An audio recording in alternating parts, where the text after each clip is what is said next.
Welcome to another very important lecture of nomenclature lecture series. In this lecture you will study about some rules of nomenclature of polyfunctional compounds. So let's have a look on the lecture in detail.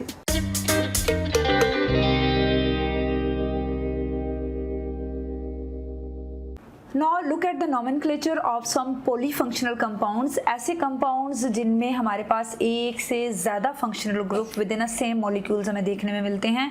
इसकी मुख्तलिफ examples आप लोग हर lecture में nomenclature के कर चुके हो. किस तरह से प्रेफरेंसेस असाइन करते हैं ये मैंने आप लोगों को बताया, लेकिन यहाँ पर हम इन सारी प्रेफरेंसेस को समराइज कर रहे हैं in the form of a series. इस सीरीज को अगर आप लोग याद करेंगे तो इसमें आप लोगों को किस कंपाउंड फंक्शनल ग्रुप को किस फंक्शनल ग्रुप के ऊपर प्रेफरेंस है इसमें कोई कन्फ्यूजन नहीं रहेगी. आप लोग इसको याद कर लोगे तो आप लोगों के माइंड में आप लोग फौरन डिसाइड कर सकते हो कि पेरेंट चेन का नाम कौन सी फंक्शनल ग्रुप के साथ आएगा और किस फंक्शनल ग्रुप को हम एज अ प्रीफिक्स मेंशन करेंगे in the name of that compound. ठीक है, सबसे ज़्यादा जो प्रेफरेंस हासिल होती है सब फंक्शनल ग्रुप के ऊपर वो कार्बोक्सिलिक एसिड को है और इसकी मुख्तलिफ एग्जाम्पल्स जो हैं वो आप लोगों ने देखी. उसके बाद हमारे पास सल्फोनिक एसिड है, एस्टर्स हैं, हमारे पास एसिड हैलाइड्स हैं, अमाइड्स हैं, नाइट्रल ग्रुप्स हैं. उसके बाद हमारे पास एल्डिहाइड आ जाता है, फिर कीटोन आता है, अल्कोहल्स हैं, ये एग्जांपल आप लोगों ने अभी पिछले लेक्चर्स में देखी. उसके बाद हमारे पास अमाइंस हैं, NH2, ईथर्स हैं, ईथर्स के बाद अल्कीन्स हैं और अल्कीन्स के बाद हमारे पास जो हैं वो अल्काइंस हैं. ठीक है, सबसे ज़्यादा जो हमारे पास प्रेफरेबल फंक्शनल ग्रुप होता है वो कार्बोक्सिलिक एसिड है और लीस्ट प्रेफरेंस जो है वो हमारे पास अल्कीन्स को होती है. एक और चीज़ आप लोग देख लें, इनके नाम किस तरह से आप लोग मेंशन करोगे जब आप इनको एज अ सुफिक्स मेंशन कर रहे होते हो तो ये आप लोगों ने हर फंक्शनल ग्रुप की नोमेनक्लेचर में जाना, लेकिन एज अ प्रीफिक्स जब हम इनको यूज़ कर रहे होते हैं मीन्स हमारे पास दो फंक्शनल ग्रुप आ गए और उन दोनों फंक्शनल ग्रुप में एक फंक्शनल ग्रुप जिसको प्रेफरेंस हासिल थी उसका नाम पेरेंट चेन के साथ आ गया. वो किस तरह से आएगा ये आप रूल्स में पढ़ चुके हुए हो, लेकिन अगर आप उनको एज अ प्रीफिक्स यूज करेंगे पेरेंट चेन के नाम से पहले एज अ सब्स्टिट्यूशन मेंशन करके यूज करेंगे तो फिर उनका नाम जो होगा वो मुख्तलिफ तरीके से आएगा. जिस तरह आप लोगों ने कीटोन के केस में जाना कि जब हम उनको एज अ सुफिक्स मेंशन कर रहे होते हैं तो ONE हम मेंशन करते हैं.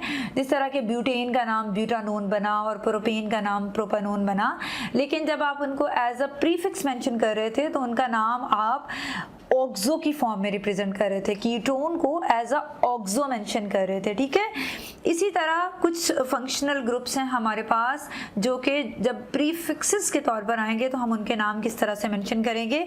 सब हैलोजेंस की एग्जांपल ले लेते हैं. जिस तरह हैलोजेंस में ब्रोमो आता है ब्रोमीन के लिए, आप लोगों ने ये बात जानी जब हम कर रहे थे इनकी नोमेनक्लेचर हैलोजेंस की.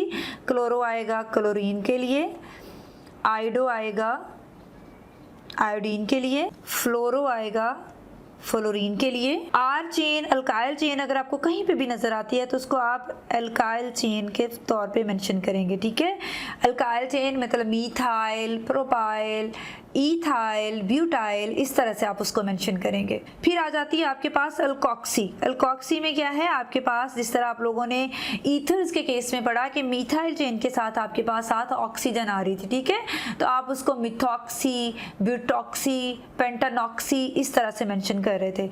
तो it will be a alkoxy और अल्काइल के साथ आप ऑक्सी लगाएंगे. ठीक है, एल्काइल चेन जिस तरह पेंटेन है तो पेंटाइल, पेंटाइलॉक्सी इस तरह से इसका नाम होगा. अल्काइल मेंशन करेंगे, अल्काइल उस अल्काइल ग्रुप मेंशन करने के बाद आप साथ ऑक्सी प्लेस करेंगे in the form of a ethers. उस सब्स्टिट्यूशन को उस ग्रुप को जिसको आप एज अ सब्स्टिट्यूएंट ले रहे हैं पेरेंट चेन डिसाइड करने के बाद. फिर अगर आपके पास OH group as a functional group आ रहा है और पेरेंट चेन के साथ मेंशन करें तो आप साथ AL डाल रहे थे, पेंटेनल, ब्यूटेनल, प्रोपेनल. ठीक है, लेकिन जब आपके पास ये एज अ सब्स्टिट्यूशन आएगा और आप इसको एज अ प्रीफिक्स मेंशन करोगे तो इट विल बी हाइड्रोक्सी. इस तरह से आप इसका नाम मेंशन करोगे। 4-हाइड्रोक्सी ब्यूटानोइक एसिड, ठीक है, इस तरह से 4-हाइड्रोक्सी, इस तरह से आप उसकी पोजीशन मेंशन करेंगे पहले। उसके बाद आपके पास आता है, जिस तरह मैंने आपको पहले बताया कीटोन, तो कीटोन के केस में आप लोगों ने ऑक्सो लगाना है। Oxo will represent the substitution of carbonyl group जो कि कीटोन की फॉर्म में प्रेजेंट है। फिर उसके बाद आता है NO2, इसको आप नाइट्रो मेंशन करेंगे। फिर अगर आपके पास NO आता है तो इसको आप नाइट्रोसो मेंशन करेंगे।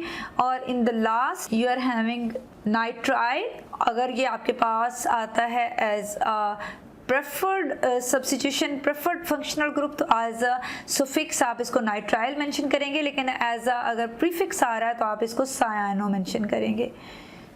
और let's have a look some examples of polyfunctional compounds. जिस तरह से हमने बात की कि कुछ ग्रुप्स ऐसे हैं जिनको कुछ ग्रुप्स के ऊपर प्रेफरेंस है, किस तरह से हम वो प्रेफरेंस देते हैं, इनके एग्जांपल्स आप लोग देख चुके हो। रिवीजन के तौर पे हम कुछ एग्जांपल इसकी और देखते हैं। We are having a first compound जिसमें हमारे पास दो तरह के फंक्शनल ग्रुप्स हैं। The one is a double bond and the second one is a triple bond. जब हम लोगों ने एल्काइंस और एल्कीन्स की नोमेनक्लेचर पढ़ी तो हमने ये देखा कि एल्कीन्स हमेशा प्रेफरेंस लेते हैं ऑन द एल्काइंस, और नंबरिंग हम हमेशा उस कार्बन से स्टार्ट करते हैं जहाँ से हमें डबल बॉन्ड को लीस्ट नंबर जो है वो असाइन हो। So higher carbon number 1 is having a double bond, तो हम इस कार्बन को 1 का नाम दे लेंगे, 2, 3, 4 एंड 5। तो हम इसको मेंशन करेंगे। जो पेरेंट चेन का नाम होगा वो भी डबल बॉन्ड के साथ आएगा। इट विल बी 1 पेंटेन होगा। ईन के केस में, डबल बॉन्ड के केस में it will be ene. And number 4 is representing the position of a triple bond, it will be 4-ine, 1 pentene 4-ine। Let's look on the other compound. इसमें हमारे पास aldehyde group है। Aldehyde वाले carbon को हम carbon number 1 देंगे। 3 and 4 on carbon number 2 we are having double bond and total number of carbon atoms are 4. The name of the compound will be 2-butenal, ठीक है। Now let's have a look on the third example of polyfunctional compounds. इसमें हम जो है numbering करेंगे तो substituted carbon को हमने लीस्ट नंबर देना होगा। यहाँ पर देखें तो सब्स्टिट्यूटेड ये वाली कार्बन जो है इसको कार्बन नंबर 2, और फिर थर्ड कार्बन हमारे पास एम्पैथी है, और जो फोर्थ कार्बन है that is the substituted carbon. यहाँ देखें तो वहाँ पर हमारे पास 1, 2 दोनों एडजस्टेंट कार्बन जो है वो सब्स्टिट्यूटेड हैं, तो हम यहाँ पर देंगे जहाँ पर हमें ज़्यादा सब्स्टिट्यूशंस जो हैं वो लीस्ट नंबर उनको मिल सके, 4, 5 एंड 6। अब हम इनको अल्फ़ाबेटिकली अरेंज करेंगे। हम इसको कहेंगे 2 bromo, 3 chloro, 5 nitro hexane. In this example carboxylic acid हमारे पास एज अ फंक्शनल ग्रुप है। इसके अलावा कीटोन है, तो कार्बोक्सिलिक एसिड को आपको पता है कीटोन के ऊपर प्रेफरेंस होती है, तो carboxylic acid will be used as a suffix and ketone will be used as a prefix. हम इसको लिखेंगे on 2 position we are having methyl, 2-methyl। हमने देखा कि जब ketone group as a prefix use होता है तो हम इसको ऑक्सो का नाम देते हैं। 2-methyl, 4-oxo and we are having 5 carbon atom, it will be a pentanoic acid। 3-methyl, 4-oxo pentanoic acid। Look at this compound. इसमें हमारे पास this is the functional group carbon जिसको हम लीस्ट नंबर देंगे। यहाँ पर हमारे पास 2 सब्स्टिट्यूशंस हैं। इन सब्स्टिट्यूशंस में देखें तो इस सब्स्टिट्यूशन को प्रेफरेंस मिलेगी इस सब्स्टिट्यूशन को प्रेफरेंस मिलेगी on this substitution. Methoxy group के ऊपर हम इसकी जब नंबरिंग स्टार्ट करेंगे तो हम मेथॉक्सी जो हमारे पास लगा हुआ है उसकी पोजीशन को मेंशन करेंगे। It will be 3-methoxy, 4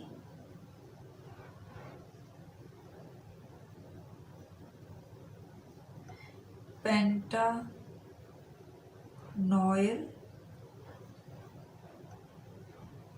chloride.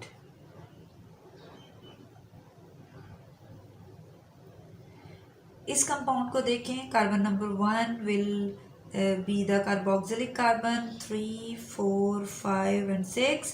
अब हमारे पास दो सब्स्टिट्यूशन है, अमाइनो एंड मीथाइल। जब हम अल्फ़ाबेटिकली देखेंगे तो कार्बन अमाइनो जो है ए पहले आता है, इसको पहले लिखेंगे 3 अमाइनो 5 मीथाइल, 6 कार्बन्स हैं, तो it will B hexanoic acid. Noic acid is representing the presence of carboxylic acid in the compound. अब हमारे पास हमारा लास्ट एग्जाम्पल बच गई। इस कंपाउंड में देखें तो 1, 2 और यहाँ पर देखें तो 1, 2, 3। This is the example of a ether functional group. Ether functional group का मतलब ये है कि हमारे पास अब चेन जो है ये ब्रेक हो गई है, ऑक्सीजन जो है एज अ हेटेरो एटम आ गया है हमारी चेन के अंदर, जिसने कॉन्टिन्यूटी चेन को ब्रेक किया है। इस एग्जाम्पल में जो फंक्शनल ग्रुप है हमारे पास वो एस्टर है और एल्डिहाइड है। हम फंक्शनल ग्रुप वाले कार्बन को जो है वो लीस्ट नंबर देंगे और यहाँ से हम स्टार्ट करेंगे 1, 2, 3। यहाँ से चेन ब्रेक हो गई है तो this will B separate chain. इनको जब नाम देंगे तो 3 जो हमारे पास इथाइल सब्स्टिट्यूशन 3 हाइड्रोक्सी और ये अल्काइल। ईथर के केस में हम अल्काइल जो है उसको मेंशन करने के बाद जो है वो साथ OATE as a prefix mention करते हैं, तो हाइड्रोक्सी ब्यूटेनोइट।